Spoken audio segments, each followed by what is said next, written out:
I wanted, everything I needed is found in you, God. Everything I wanted, everything I needed. Everything I wanted, everything I needed is found in you, God. Everything I wanted, everything I needed. Hallelujah.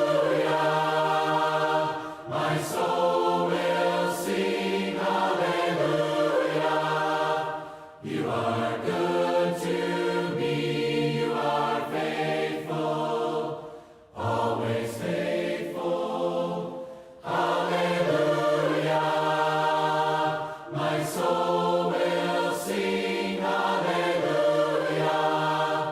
You are good to me, you are faithful, always faithful.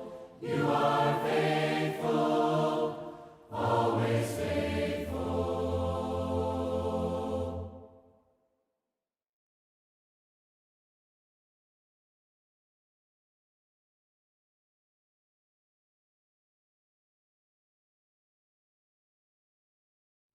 Good morning and welcome to you wherever you may be tuning in this Sunday morning for our Bible study. My name is Fred Dominguez. We're continuing our study entitled That You May Believe, Studies in the Gospel of John. And what we'd like to do each Sunday as we're together in this class is to begin by reading the scripture, John chapter 20, verses 30 to 31. Therefore, many other signs Jesus also performed in the presence of the disciples, which are not written in this book. But these have been written so that you may believe that Jesus is the Christ, the Son of God, and that believing you may have life in his name. This is the theme, as John identifies it, for his gospel, that you may believe. He's written these things so that people will believe in Jesus Christ. Now, this statement by itself supports that thesis, that theme statement. But there is more in John's gospel to suggest that this idea of belief is at the core of what John has written. For example, he uses the form of the word believe some 98 times in the Gospel of John. He used all these various forms of this word belief 98 times just in the Gospel. In the 3 other letters that he wrote, not counting Revelation, over 100 times he uses some form of this word believe. That tells us how important that was to John. And by the way, John uses this word believe nearly half the times it appears in the gospel record. So this tells us belief is important to John. That's why we have singled out these 2 verses, why this is John's theme for this gospel. We're going to be considering this theme as we go week by week through this study. And as we do, we're going to be looking at various events in the record of John's gospel that point to belief and sometimes, surprisingly, disbelief as a result of what Jesus did and what he said. I want us to start this morning by looking at a verse in John chapter 7. In verse 31, in that text, John observed the reaction of the crowds after a confrontation between Jesus and the Jewish leaders. Here's what John wrote. But many of the crowd believed in him, and they were saying, when the Christ comes, he will not perform more signs than those which this man has, will he? Now that's the question they asked. The Jewish leaders were doubting Jesus as a prophet, doubting him as someone with power. The people were saying, well, if he's not the Messiah, if he's not the Christ, when the Christ comes, surely he's not going to do more miracles, more signs than this man has done. Now, it's interesting that they would make that observation because on this occasion, we have no record of Jesus performing a miracle. Yet we do know that he had performed miracles up to this time, many miracles up to this time, and it is because of those previously done miraculous events that these people said, we believe in Jesus Christ. We believe in this man. All right, so the idea of signs eliciting belief is central to the work of Jesus Christ. Each of the gospel accounts records various of the miraculous works that Jesus did during his personal ministry. And John has his share of those as well. But as we mentioned last time, John's gospel is unique compared to Matthew, Mark, and Luke. And his record of the signs of Jesus is also unique for a couple of reasons. First of all, when John records the signs of Jesus, he only records 8 of them. This is far fewer than any of the other gospel writers. So he only records 8 of the miraculous events that Jesus performed. However, 6 of these events that John records are recorded nowhere else in the New Testament. So John records some unique miraculous events that Jesus did. The second thing that is interesting is the way John refers to the miraculous works of Jesus. There are any number of words that can be used to describe an event that is outside the bounds of human nature, the natural order of things. Miracles is one of these things. The word signs is what John focused on here in his gospel. This word sign, or signs in its plural form, is what John uses exclusively to refer to the miraculous works of Jesus.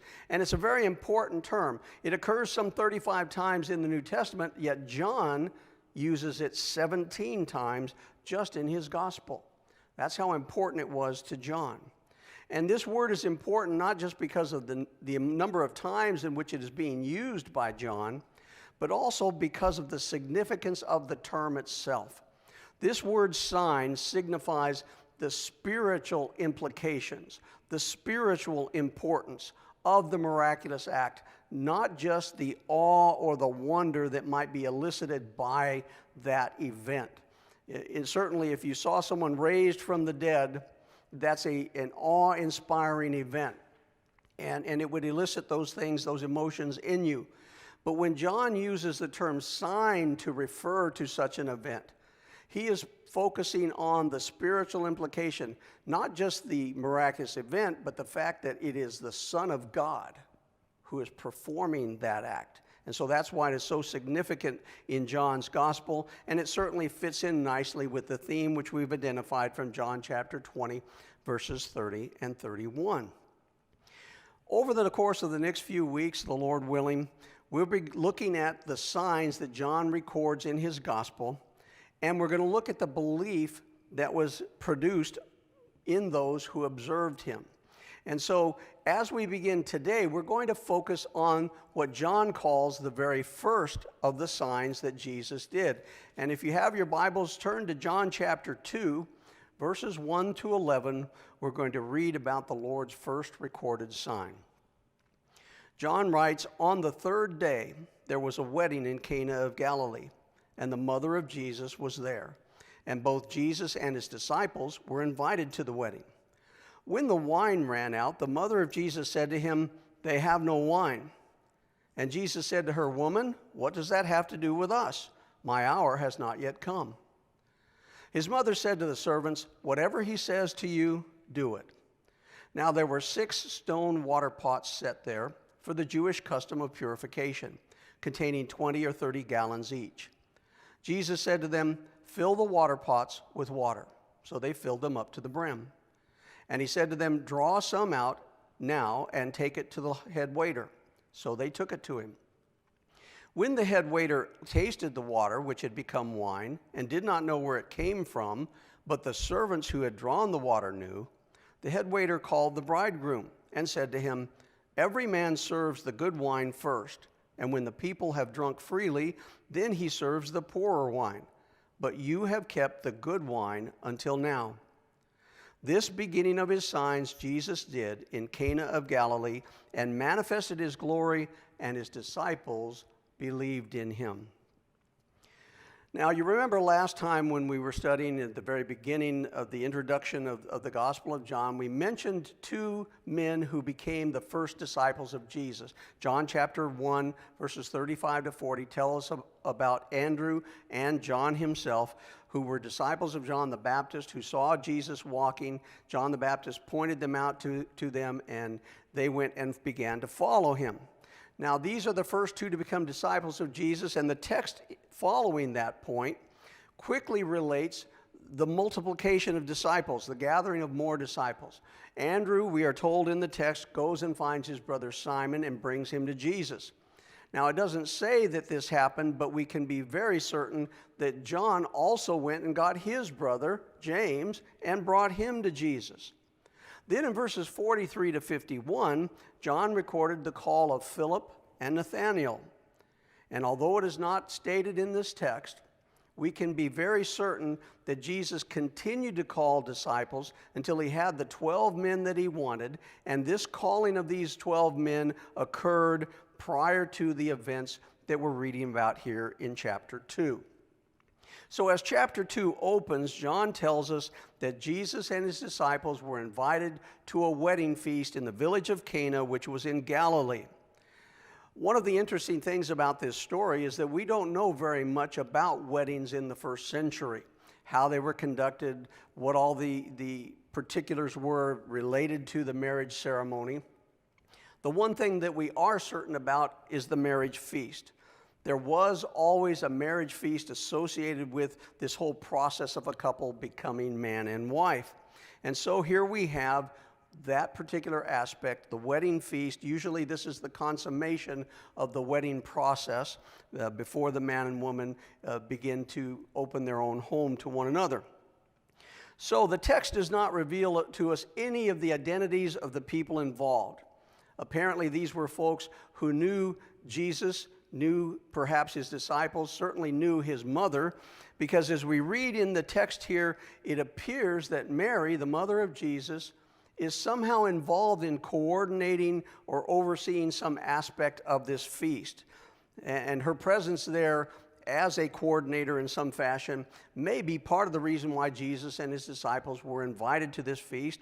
Perhaps they were all acquaintances with the man and woman who are getting married or with the families. The point is not how they got invited, but the fact that they were there at this occasion. And the more important thing for us to understand is that Mary's role in this marriage feast, whatever it might have been, actually facilitated the first miracle that Jesus did. In verse 3, look again. The Lord's mother comes to him and she tells him, they've run out of wine. Now, in this particular circumstance, that would have been a great social embarrassment for the host. He should have planned ahead and had plenty of beverage to drink for all those that he had invited to the meal. And so Mary is concerned about that. And Mary comes to her son Jesus. We don't know why Mary would have thought at this point that Jesus would have been able to do something about this. There's a lot about Mary's understanding of who Jesus was and the things that she harbored in her heart that are just not revealed to us. But obviously Mary thought something could be done by her son Jesus, and so she came to him with this situation. She comes, son, they're out of wine. And his response to her in verse 4 sometimes takes us the wrong direction. We look at it and we're a little troubled by that. He says, woman, what has that to do with us? And we're a little concerned. Well, Jesus is not being very respectful to his mother. He just calls her woman. Now, we understand, of course, that he was not being disrespectful to her. This was a common form of public address for a man to a woman, even his mother, in a public setting. So he's not disrespecting his mother. He's just replying to her in a manner that was customary at that time. Here's the bottom line, though, on this conversation between the two of them. Jesus says to her, it's not yet time for me to reveal myself, to reveal my miraculous powers to the public at large. It wasn't time. And as we read through the Gospels, one of the things that we see very much present in Jesus' life is he did everything according to a timeline that obviously was established between himself and his Father before he came. There are times when we say, why didn't the Lord just go ahead and do this? Or why didn't he do this other thing? It's not yet time for these things to happen. And this is one reason, of course, why Jesus was not crucified or taken and beaten and killed by the Jews before the time of the crucifixion. It wasn't time for his sacrifice. So in this instance, Jesus says, it's not time for me to reveal myself publicly. Yet, what's the bottom line? He did what his mother asked him to do. He took action in order to deal with this problem. And that's where the sign comes in. Look at verse 11 again. At the end of verse 11 there, John says this is the beginning of his signs. Now, it's not just the first sign that Jesus performed, but it's a unique sign in a lot of respects. Notice as you read through the text here, Jesus at no time touched anything related to the water pots. He did not touch the water itself. He did nothing personally involved with any of the actions that were taking place. Neither did Jesus during this time speak any words that directly might be related to a command to change the water into wine. He simply instructed the servants, fill up these water pots with water, then draw out some and take it to the head waiter. And during that process, somehow, by the Lord's power, the water was changed to wine. And the result was, if you do the math there, about 120 to 180 gallons of wine. Now, the story gets a little more interesting here in verse 10, when the head waiter tastes the wine that has been brought to him by the servants. And you notice there that he called it good wine. And he expressed his amazement to the groom that this good wine would have been held to the last. And as he explains there, usually the good wine is served first, and then later on the poorer quality wine is served to their guests. Some folks, in looking at this incident and taking the head waiter's comment that it is good wine, have drawn the conclusion that the wine that Jesus produced was very potent or intoxicating. I believe there are at least two reasons why that would not be likely, why that's not a good explanation for what he said. The first thing that comes to mind is we cannot imagine the Lord making a drink that would cause people to become drunken, because we all know that drunkenness is a sin, and it was a sin even back then. We can't imagine the Lord contributing to the drunkenness of people for whom he was coming to save their souls. The second thing that comes to mind is at least some commentators commenting on this particular event, and not just this event, but in the manners and customs of the first century in general, believe that sweet wine rather than fermented wine was the preferred table beverage of the first century. And so their conclusion would be this would be a sweet wine, a new wine, an unfermented wine, because that would have been the more appropriate drink for that circumstance. That being said, let's consider something else about this sign in this wedding feast. No one at the wedding feast knew what had happened except for the servants who had drawn the water and brought it to the head waiter. They knew what the Lord had done. No one else was aware that a sign had been performed. It would be interesting, and my curiosity is piqued here. I would like to know what were these servants thinking? Did these servants become disciples of Jesus? I'd like to think that perhaps they did. At the very least, and the text doesn't tell us, but at the very least it seems likely that they would have looked at Jesus and said, this is not just a rabbi, this is a prophet. They would have been drawn to Jesus by what they observed on that occasion. But, as interesting as that might be, John's focus is not on them. He just mentions them in passing and goes on to his point. Notice there at the end of verse 11 that his focus is on the 12. He says, and his disciples believed in him. This sign that Jesus performed brought about belief in him among those 12 men that he had chosen to be his close-knit disciples here. And again, this is John's theme. The sign produces faith in Jesus Christ. And certainly this miracle by the Lord, his first miracle, is consistent with that theme. But we have to ask ourselves a question at this point. We acknowledge that this sign brought about faith in the Lord. But we have to ask ourselves a question. Why? Why did the Lord perform this particular sign? And why did he perform this sign on this specific occasion? It's two questions. Let's deal with the second question first. I think this is the more important of the questions for us to consider. Why did the Lord do this particular miracle at this particular time? And the answer is, he did it for the benefit of his disciples. Remember, he's only recently called these men to follow him. They haven't been with him for a very long period of time. They very likely have not seen or heard anything from him beyond his call to come and follow him. They certainly had not seen any sign, because John says this is the beginning of the Lord's signs.